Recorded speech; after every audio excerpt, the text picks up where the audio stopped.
Bismillahirrahmanirrahim. Assalamualaikum warahmatullahi wabarakatuh.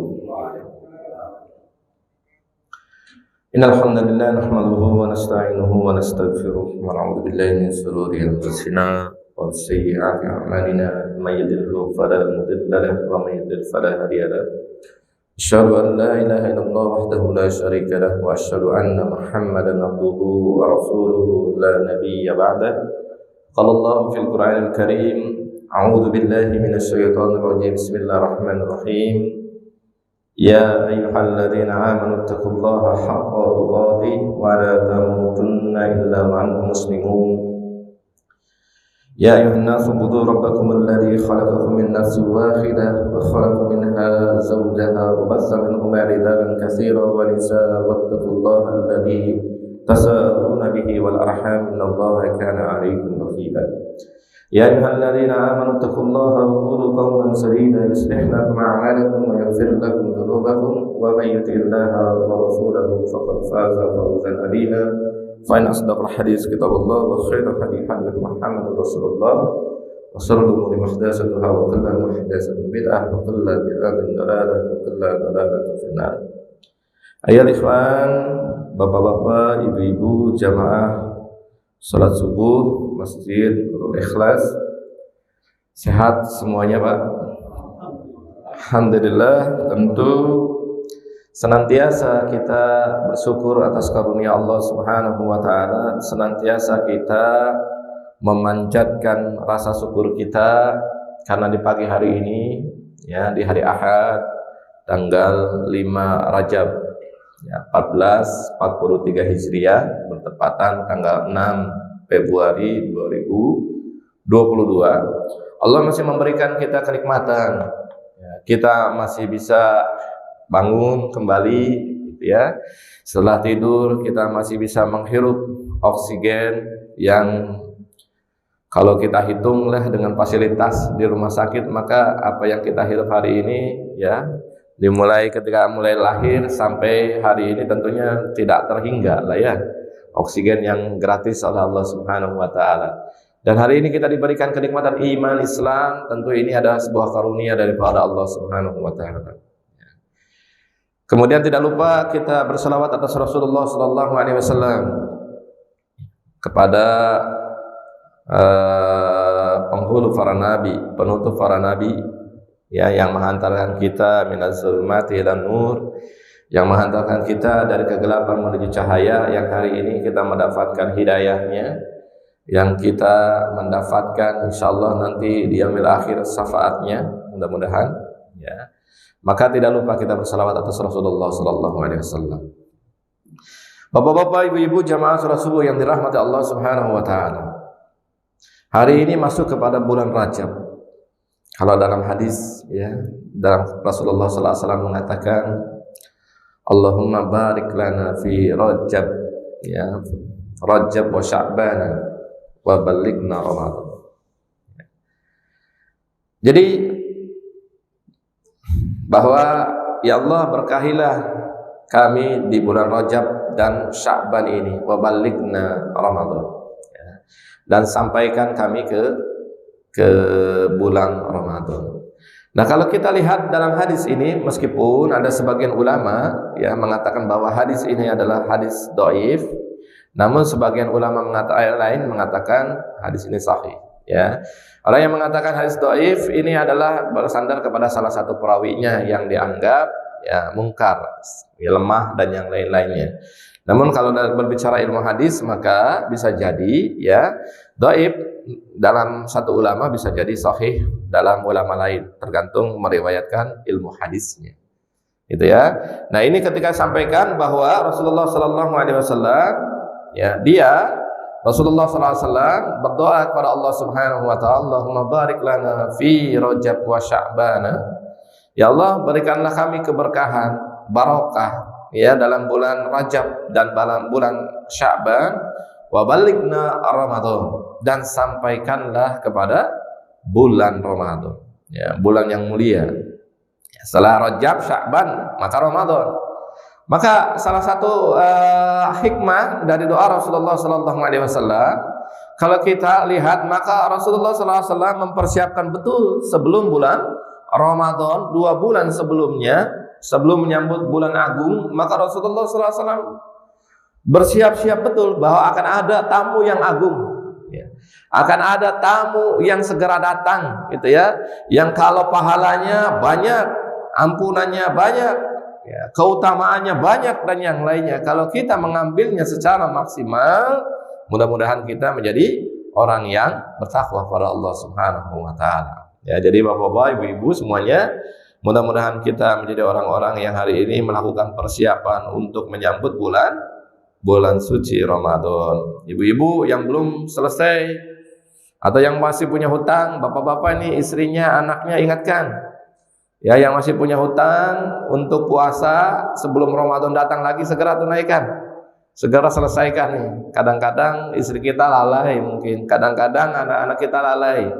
Ya, dulu 10 hari belum diganti-ganti, maka segera hari ini sebelum datang Ramadan kembali. Nah, bapak-bapak, ibu-ibu yang dirahmati Allah Subhanahu wa taala, pada pertemuan-pertemuan sebelumnya kita sudah membahas terkait dengan pilar daripada ibadah. Hari ini kita insyaallah akan membahas salah satu cabang dalam masalah keimanan. Rasulullah sallallahu alaihi wasallam mengatakan dalam sebuah hadis dari Abu Hurairah radhiyallahu anhu, Rasulullah sallallahu alaihi wasallam mengatakan, "Imanu bid'un wa sab'una aw bid'un wasyittuna syu'bah." Iman itu ada 70 atau 60 cabang. Afdaluha, yang paling utama iman itu adalah qaulu faqalu, perkataan la ilaha illallah. Iman yang paling utama itu adalah perkataan la ilaha illallah. Wa adnaha, dan iman yang paling rendah itu adalah imatatul adza anit thariq, menyingkirkan duri atau penghalang di jalanan. Wal haya'u syu'batun minal iman, dan malu itu bagian daripada iman. Nah, kalau kita lihat definisi dari Rasulullah SAW, iman itu ya bid'un ya wasyab'una atau bid'un wasyittuna syu'bah. Ada 60 cabang atau bahkan 70 cabang atau 60 cabang. Jadi iman itu bertingkat-tingkat ya Pak ya.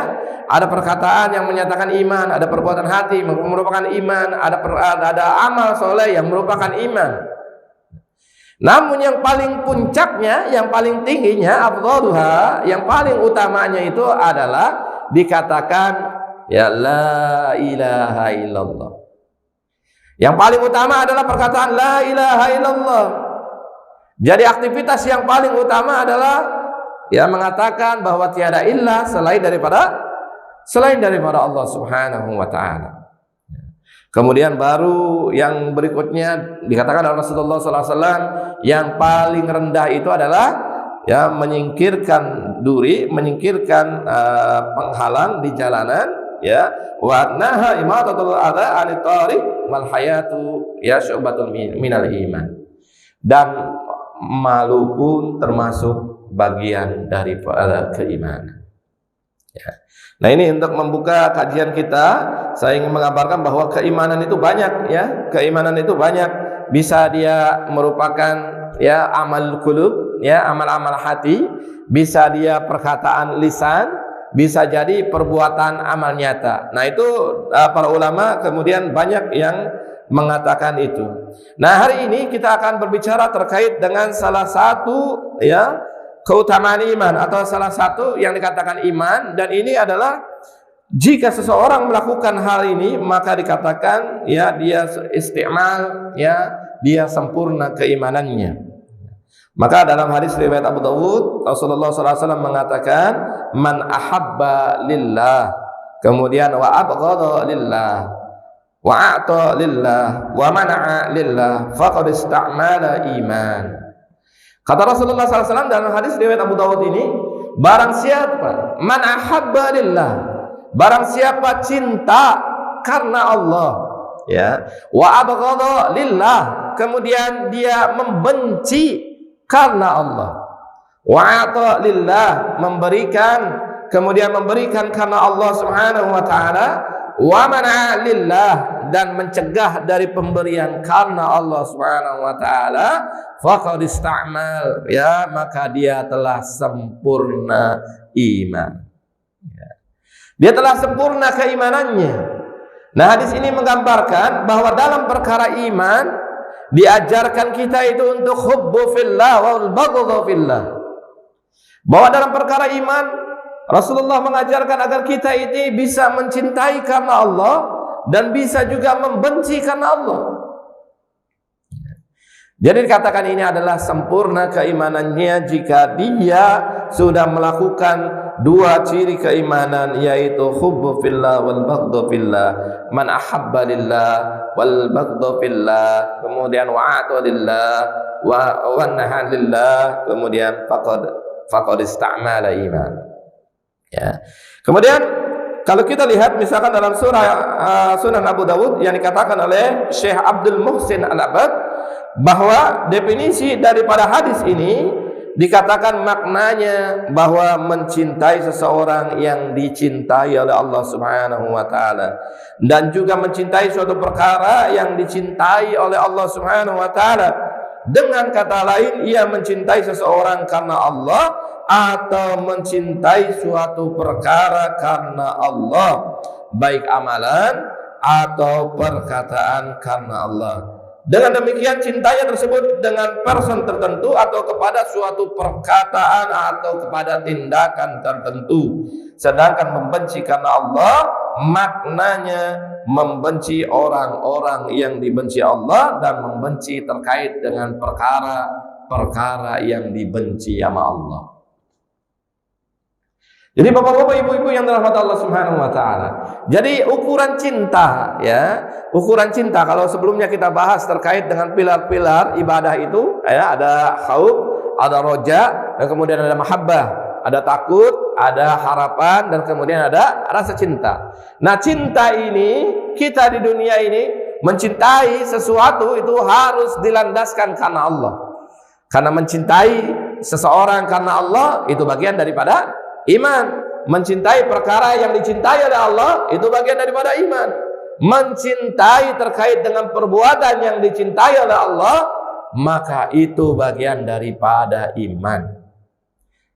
Begitupun dengan sebaliknya, ya, membenci seseorang karena Allah itu perkara iman. Membenci perbuatan yang tidak disukai atau dimurkai oleh Allah itu bagian daripada iman. Membenci perkataan yang tidak disukai atau dibenci oleh Allah, maka itu juga bagian daripada iman. Ya. Jadi kalau dalam hadis tadi bahwa tidak akan sempurna seseorang sampai melakukan cintanya karena Allah dan bencinya karena Allah, bukan karena perkara yang lain. Kalau di kita misalkan kebiasaan kaum muslimin kalau udah musuhan itu, ya, ada yang musuhannya panjang, ya, 7 turunan diwariskan musuhan itu. Padahal bukan perkara terkait dengan perkara-perkara yang memang dibenci oleh Allah. Ya, kita boleh bermusuhan terkait dengan perkara-perkara yang memang dibenci oleh Allah Subhanahu wa taala, tetapi bukan dalam perkara-perkara dalam muamalah. Bukan dalam perkara muamalah, lebih kepada perkara terkait dengan perkara-perkara ibadah atau terkait dengan perkara-perkara akidah. Nah, ini dijelaskan dalam hadis lain, ya, dari Rasulullah SAW, bahwa Rasulullah SAW mengatakan inna althaqal ural iman, dan diantara tali ikatan iman yang paling kuat antuhibba fillah wa tubghidha fillah. Dan diantara ikatan yang paling kuat ini, kata Rasulullah SAW, dia mencinta karena Allah dan juga membenci karena Allah Subhanahu wa taala. Ya, dalam fatwa Nurul Alad Ad-Dabi, kemudian Syekh bin Bas mengatakan bahwa al-hubbu fillah maknanya adalah mencintai seseorang karena Allah Subhanahu wa taala. Karena kita melihat orang yang bertakwa dan beriman. Ya. Jadi kalau kita melihat orang-orang yang bertakwa dan beriman, apapun kesalahannya, apapun aibnya, maka wajib kita cinta karena Allah. Ya. Kesalahan wajar, ya. Orang melakukan kesalahan itu wajar, ya, karena namanya manusia, bukan malaikat. Tapi karena dia menjadi orang-orang yang beriman, menyeru kepada keimanan, menyeru kepada tauhid, menyeru kepada ketakwaan, maka wajib hukumnya kita mencintai orang-orang yang seperti itu. Sebagaimana hari ini kita mencintai misalkan bapak-bapak semuanya yang ada di masjid, kita cinta, sangat cinta. Kenapa? Ya, kita dipertemukan di masjid, ya, kemudian dalam rangka menyembah Allah Subhanahu wa taala, dalam rangka melaksanakan perintah Allah, maka tidak ada aktivitas yang paling baik kecuali beribadah kepada Allah. Dan hari ini kita membuktikan, mudah-mudahan kita menjadi orang-orang yang beriman, menjadi orang-orang yang bertakwa, dan karena itulah kemudian kita satu dengan yang lainnya hari ini harus diikat oleh cinta karena Allah. Ya. Jadi kalau misalkan ada jamaah, satu jamaah, ya, kemudian dia kekurangan di jamaah masjid ini, sedangkan dia termasuk orang-orang beriman, kemudian termasuk orang-orang yang bertakwa kepada Allah Subhanahu wa taala, dan kemudian kita tinggal diam, maka ada yang salah dalam konsep keimanannya. Ya. Ada yang salah dalam konsep keimanannya, ya. Kemudian dikatakan selanjutnya, dan Anda membenci seseorang juga karena Allah melihat ia seorang kufur atau ahlul maksiat, maka Anda pun membenci karena Allah, atau Anda membenci ahli maksiat walaupun ia muslim, Anda membenci dia sekadar maksiat yang ia lakukan, bukan terkait dalam perkara-perkara muamalah. Ya. Jadi ini bapak-bapak, ibu-ibu yang dirahmati Allah Subhanahu wa taala. Ya. Jadi kita hari ini diajarkan oleh Allah Subhanahu wa taala bukan untuk membenci karena kebencian yang sifatnya bukan keimanan, bukan kekufuran, bukan maksiat. Ya. Perkara hutang, piutang misalkan, ya. Terus kemudian dia belum bayar-bayar karena belum diberikan rezeki oleh Allah Subhanahu wa taala, bukan sebab kita untuk membenci saudara kita. Ya. Perkara yang lainnya yang bukan termasuk keimanan, yang bukan termasuk maksiat, terus kemudian kita menaruhkan kebencian, dendam, ya, maka itu juga tidak diajarkan oleh syariat. Yang diajarkan oleh Rasulullah SAW adalah kita mencintai seseorang karena keimanan, karena ketakwaannya, karena perkataannya, karena perbuatannya yang kemudian menimbulkan kecintaan kepada Allah dan Rasul. Dan juga kita membenci seseorang atau membenci perkataan, perbuatan yang justru itu juga dibenci oleh Allah dan Rasul. Ya. Hari ini parameter keimanan itu harus dua. Ya. Bapak-bapak mensikapi hari ini fenomena dengan fenomena yang ada, maka sikapi dengan keimanan kepada Allah dengan menunjukkan cinta dan benci itu. Misal kemarin, kita kaum muslimin, ya, merasa marah, ya, al-bughdu, ya, marah kita ketika misalkan BNPT mengeluarkan rilis, Badan Nasional Penanggulangan Terorisme mengeluarkan rilis, dan rilis itu mengatakan 198 pondok pesantren terafiliasi dengan terorisme. Nah ini, kalau kita melihat kasus-kasus seperti ini, maka ukurannya, kalau kita ingin dikatakan menjadi orang-orang yang beriman kepada Allah Subhanahu wa taala, ukurannya cinta dan benci tersebut. Kalau kemudian, oh iya nih, benar nih BNPT nih, ternyata benar nih pondok-pondok Islam teroris, berarti patut dicurigai keimanannya. Ya. Tapi ketika dia marah bahwa pondok Islam, pondok sebagai lembaga institusi tertua yang mendidik jutaan kaum muslimin menjadi orang-orang baik, yang mendidik kemudian tokoh-tokoh Islam hari ini menjadi pemimpin-pemimpin yang baik, kemudian dicap, kemudian dilabelkan sebagai afiliasi dari teroris, maka ini ukuran keimanan kita. Kita benci terkait dengan perkara seperti ini. Dan kita tidak menutup kemungkinan di pondok-pondok itu ada kemudian orang-orang yang berpikir radikal, terus kemudian melakukan tindakan-tindakan teror. Itu kita tidak menutup kemungkinan ada. Ya. Tapi mencap sebagai pondok secara keseluruhan, sebagai terlibat dengan terafiliasi dengan terorisme itu adalah perkara yang keliru. Perkara yang keliru. Ya, umur bangsa ini ya kalau kita bandingkan dengan pondok-pondok Islam berdirinya, maka lebih tuaan pondok Islam. Ya, ada pondok Sidogiri di Pasuruan 1700-an berdiri. Ada pondok Darul Ulum di Madura berdirinya 1700-an. Ada pondok Yukeng di Cirebon berdirinya 1700-an. Ada pondok Gontor ya di Jawa Timur berdirinya 1920-an. Artinya semua pondok-pondok itu berdiri sebelum kemerdekaan. Dan banyak kontribusi dari pondok-pondok tersebut baik dari kiai maupun santrinya dalam memerdekakan Indonesia. Ya.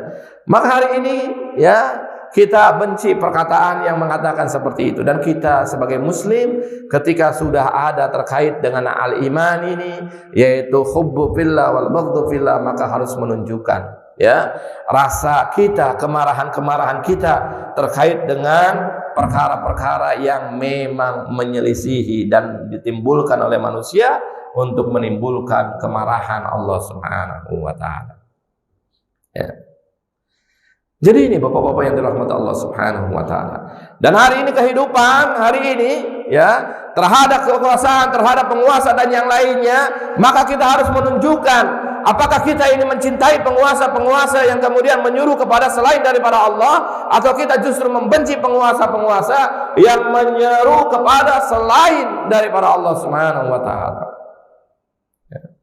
Kalau dalam perjalanan tarikh ya, kalau dalam perjalanan sejarah tidak ada para nabi yang kemudian cinta dan ridha terhadap para penguasa yang programnya kemudian mengajak manusia untuk menjauhi Allah dan tidak taat terhadap Allah Subhanahu wa taala. Tidak ada para nabi tersebut. Bahkan kalau kita lihat ya, misalkan bagaimana fikih yang diajarkan oleh Ibrahim alaihissalam ketika dia berkata kepada para penguasa tersebut, bagaimana Ibrahim berkata kepada ilqalu liqaumihi, bagaimana Ibrahim berkata kepada kaumnya, inna bura'u minkum, sesungguhnya aku berlepas diri daripada kalian, wa mimma ta'buduna min dunillah, dari apa-apa yang kalian sembah selain daripada Allah Subhanahu wa taala. Kafarna ya bikum, kami ingkari kalian, wa bada bainana wa bainakumul adawatu wal baghdha'u abadan, dan telah muncul antara kita orang-orang beriman dengan orang-orang kufur, orang-orang musyrik tersebut. Dikatakan di sini ya, adawatu wal baghdha, permusuhan dan kebencian, abadan hatta tu'minuna billah, sampai kalian kembali kepada Allah Subhanahu wa taala. Ya, dalam surat Al-Mumtahanah. Jadi seperti itu bapak-bapak yang dirahmati Allah Subhanahu wa taala. Hari ini jika ada penguasa-penguasa yang menyuruh programnya untuk menjauhi Allah Subhanahu wa taala, kita harus benci. Namun kebencian itu didasarkan oleh keimanan kita, karena mereka melakukan perbuatan-perbuatan yang dibenci oleh Allah Subhanahu wa taala. Sebagaimana Ibrahim, ya, sebagaimana Musa. Namun kemudian mereka mendapatkan pertentangan dalam sirah itu, ya. Kalau Ibrahim dengan Namrud, kalau Musa dengan Fir'aun, dan Rasulullah sallallahu alaihi wasallam dengan paman-pamannya Abu Jahal dan Abu Lahab. Ya. Dan kalau kita lihat tadi, ya, lihat tadi bahwa orang yang diikat, ya, orang yang diikat dengan tali keimanan, hubbu fillah wal baghdhu fillah, itu dikatakan di sini innal awsaqal ural iman, bahwa ikatan yang paling kuat itu adalah ikatan hubbu fillah wal baghdhu fillah. Ikatan yang paling kuat itu adalah cinta karena Allah dan membenci karena Allah. Maka kalau sudah timbul dalam diri kita saling ikatan, saling cinta karena Allah Subhanahu wa taala, maka biasanya ikatan itu mengalahkan ikatan apapun. Kecintaan, kedekatan kita dengan ikatan yang kuat itu lebih besar dibandingkan, terkadang lebih besar dibandingkan dengan ikatan keluarga. Ya.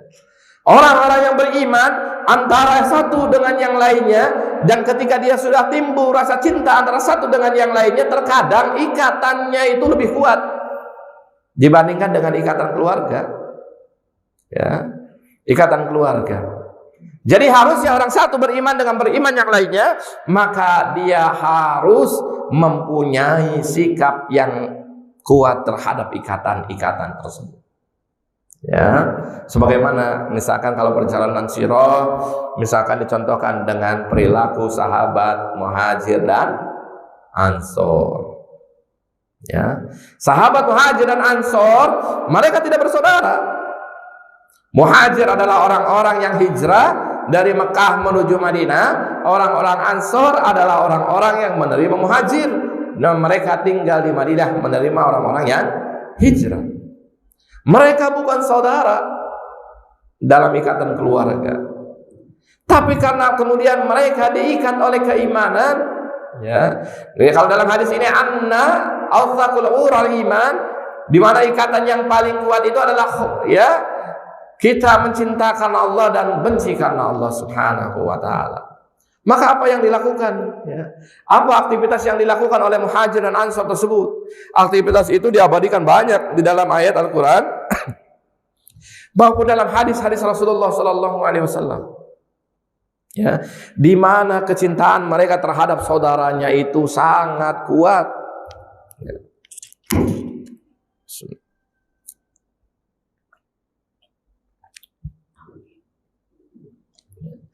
Kalau kita lihat misalkan ketika Muhajir berangkat hijrah dari Mekah menuju Madinah, mereka tidak membawa apa-apa, terkadang hanya pakaian yang menempel di badan karena memang terusir dari negerinya, dari Mekah Al-Mukarramah.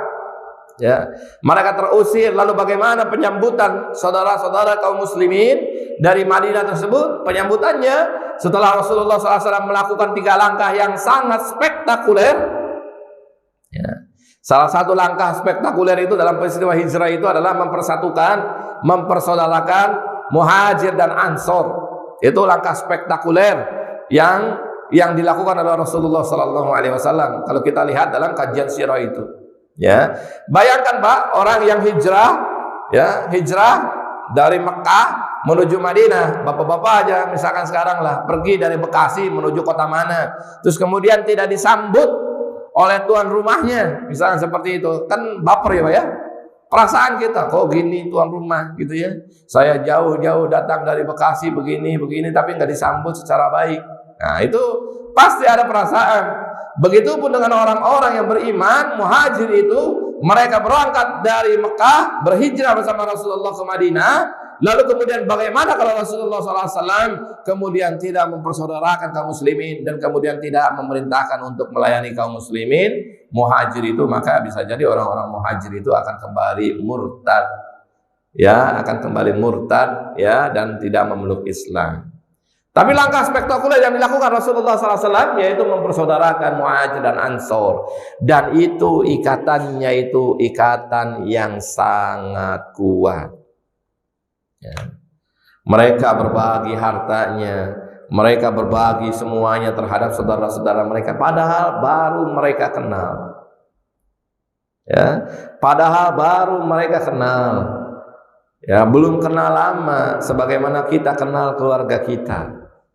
Ya, maka jangan heran bapak-bapak, ibu-ibu, ya, ketika kita sudah dipersaudarakan oleh keimanan, terkadang itu hubungannya lebih kuat dibandingkan dengan hubungan nasab, dibandingkan dengan hubungan keluarga.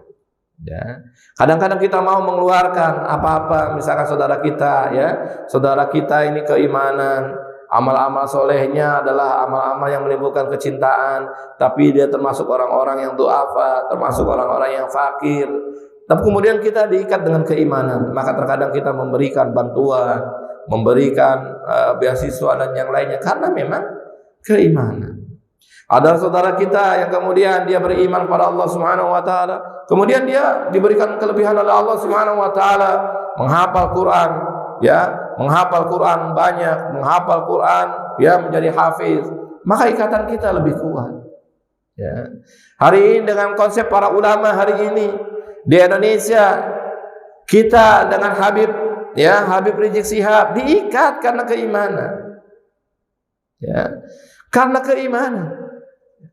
Kita dengan Habib jelaslah kalau Habib itu turunan, ya dia merupakan turunan Nabi. Kalau kita, ya tidak ada garis keturunan, tapi kemudian diikat persaudaraan tersebut, sehingga apa yang dirasakan Habib Rizik hari ini harusnya ya kita rasakan penderitaannya, dan harusnya hari ini cinta kita itu kemudian yang menyebabkan wala kita, keberpihakan kita kepada misalkan Habib Rizik Syihab maupun para ulama-ulama yang lainnya. Ya. Jadi karena keterikatan iman, ya. Karena keterikatan iman yang kemudian menjadikan kita dekat dengan mereka. Mereka bukan keluarga kita, mereka bukan bagian daripada nasab kita, tapi karena ikatan iman itu yang menyebabkan kita saling cinta karena Allah Subhanahu wa Ta'ala. Maka kita tidak ikhlas sedikit pun ketika saudara-saudara kita dizalimi. Kita tidak ikhlas sedikit pun ketika ulama-ulama kita dizalimi. Kita tidak ikhlas sedikit pun ketika misalkan para kiai, ajengan, ustadz kita kemudian dizalimi. Ya, lalu apa yang bisa kita lakukan? Maka yang paling lemah itu doakan. Ya, doakan. Doakan para ulama, para kiai, para habib dan yang lainnya, karena kita ini diikat dengan keimanan. Ya. Begitupun dengan orang-orang para penguasa hari ini yang berbuat kezaliman, yang berbuat menjauhkan diri daripada Allah Subhanahu wa Ta'ala, maka kita juga bencinya itu karena mereka melakukan perbuatan-perbuatan yang dibenci oleh Allah Subhanahu wa Ta'ala. Sebagaimana Ibrahim benci terhadap Namrud, karena Namrud programnya adalah menjauhkan diri kepada Allah Subhanahu wa Ta'ala. Sebagaimana Musa benci terhadap Fir'aun, karena Fir'aun menjauhkan rakyat yang dipimpinnya untuk menyembah Allah dan justru untuk menyembah Fir'aun. Dan juga terhadap Rasulullah sallallahu alaihi wasallam yang kemudian mereka menyembah berhala, ya, menyembah Lata, Uzza, Manat, Salwa dan yang lainnya. Maka kebencian Rasulullah sallallahu alaihi wasallam ya bukan kebencian berdasarkan terkait dengan faktor-faktor ekonomi, tapi kebencian Rasulullah terhadap suku Quraisy itu karena suku Quraisy melakukan perbuatan-perbuatan yang menjauhkan diri dari Allah. Apa perbuatannya? Menyembah berhala, yang justru berhala itu dibuat oleh mereka sendiri. Ya, jadi itu. Ya, jadi kita hari ini dalam kehidupan itu wajar kalau kita mencintai seseorang, wajar kalau kita membenci seseorang, wajar, itu perkara nurani, perkara yang biasa. Tapi bagaimana, sejauh mana kita cinta itu didasarkan cintanya Allah, lalu bagaimana kebencian kita itu didasarkan kebencian karena Allah, bukan karena yang lainnya. Ya, persaingan biasanya bukan menyebabkan kita kebencian.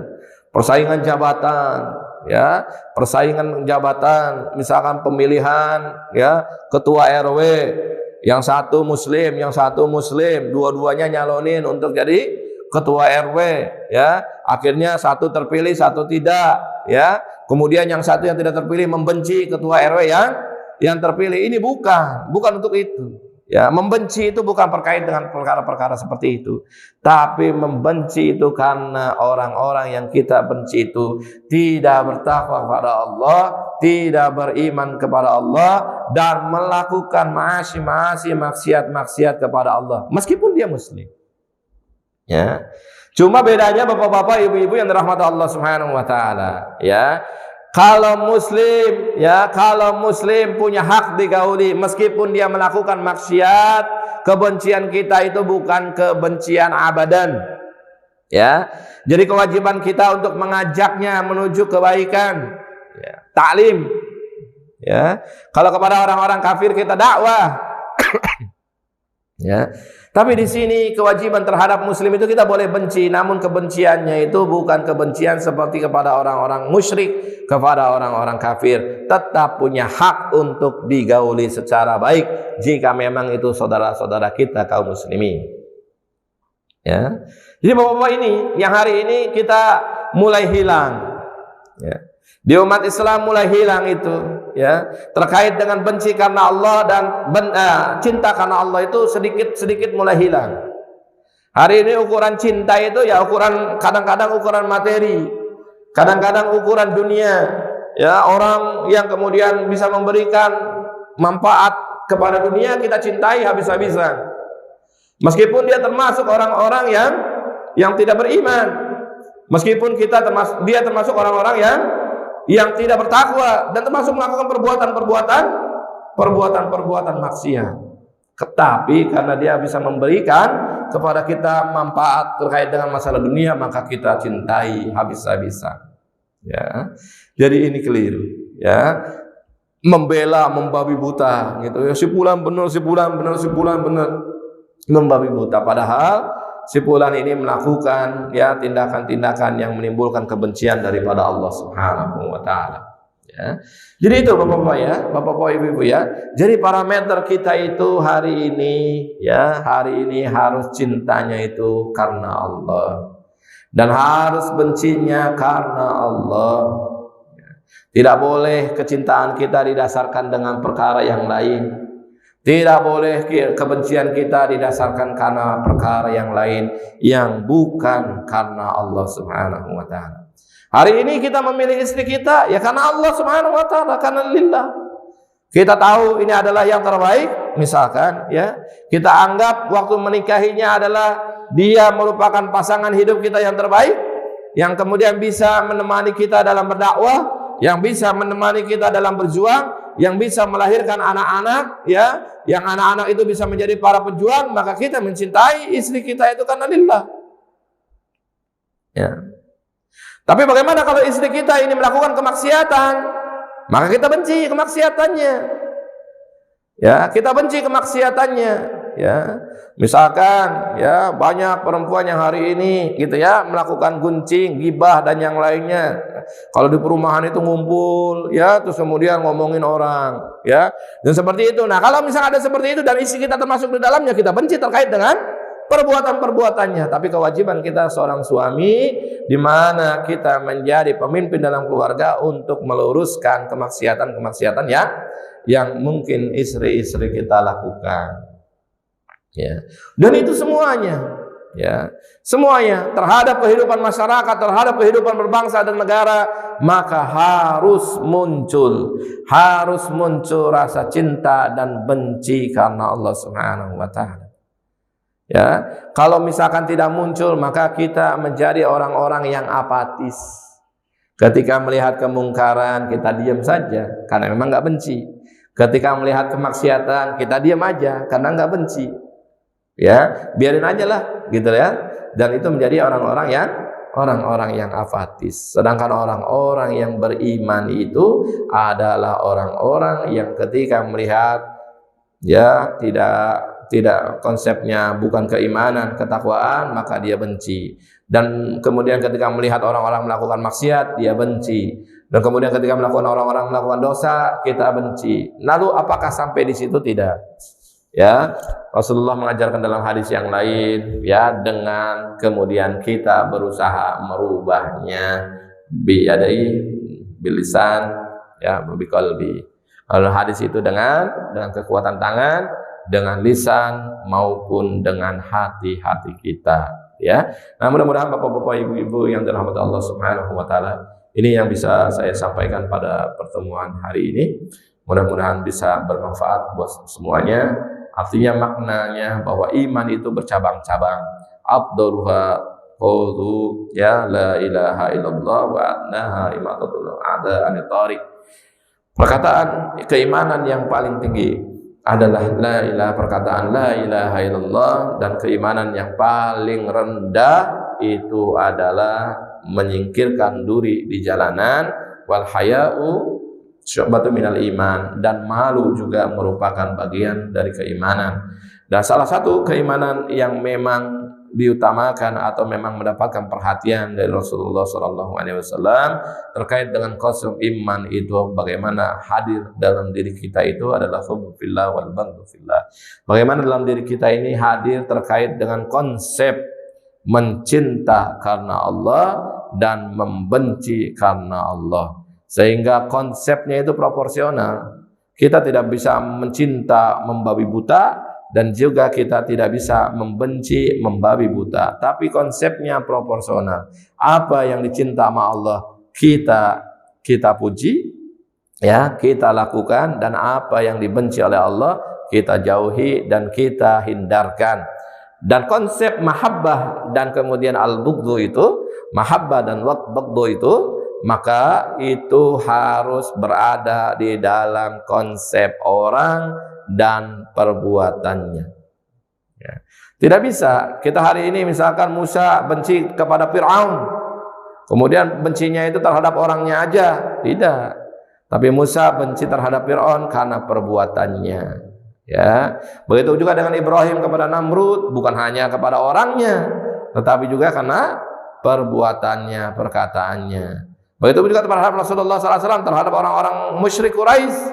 Itu kebencian bukan hanya terhadap orang-orangnya, tapi juga terhadap perbuatannya dan perkataannya yang jauh daripada keridhaan Allah, dan semuanya itu membuat kebencian atau kemarahan daripada Allah. Maka disitulah kita melakukan kebencian karena Allah Subhanahu wa Ta'ala terhadap saudara-saudara kita yang kemudian melakukan amal-amal keimanan, amal-amal ketakwaan, terus kemudian melakukan perkataan dan perbuatan yang Allah ridhoi, ya, Allah cintai, maka sudah sepantasnya kita melakukan al-hubbu, ya, mencintai saudara-saudara itu, meskipun beda sukunya, meskipun beda bangsanya, meskipun beda segalanya, tapi karena diikat karena keimanan, karena diikat dengan perkataan, perbuatan yang dicintai oleh Allah Subhanahu wa Ta'ala, maka ikatannya itu yang harus mendekatkan kita kepada mereka. Dan ketika saudara-saudara kita yang kemudian memang dicintai oleh Allah, kemudian dimusuhi oleh orang-orang yang membenci Allah, maka wala kita, loyalitas kita harusnya kemudian kita berikan kepada orang-orang yang memang dicintai oleh Allah Subhanahu wa Ta'ala. Baik, aku qouli hadza astaghfirullah li wa lakum wa sa'iril muslimina wal muslimat innahu huwal ghafurur rahim. Assalamualaikum warahmatullahi wabarakatuh.